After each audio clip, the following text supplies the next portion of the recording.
நாடுகள் எல்லாம் படி உனக்கு காசு கிடைக்கும்னாங்க. உலக நாடுகள்லாம் படித்தா பொருளாதாரத்தில் வளரலான்னாங்க.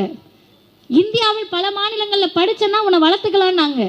தமிழ்நாடு மட்டும்தான் சொன்னது படிப்பா காசு சம்பாதிக்க இல்லை, சுயமரியாதை பெறுவதற்கு படின்னு சொன்ன மாநிலம் தமிழ்நாடு. தலைவர் தந்தை பெரியார். கேலி பேச்சு பேசி சிரிச்சுக்கிட்டு இருந்தீங்க. அந்த மனுஷன் சொன்னதான் இப்ப நடந்திருக்குது. நீரின்றி அமையாது உலகுன்னு 2000 ஆண்டுகளுக்கு முன்பு திருவள்ளுவர் எழுதியிருந்தாரு. அதுக்கேத்த மாதிரி எங்க அண்ணன் சொல்லியிருந்தாரு, நிலத்தடி நீரை சேகரிங்க, கிணறுகளையும் ஏரிகளையும் தூர்வாரி சுத்தம் பண்ணி அதை சிறந்த முறையில மழைநீரை சேகரிக்க பயன்படுத்துங்க.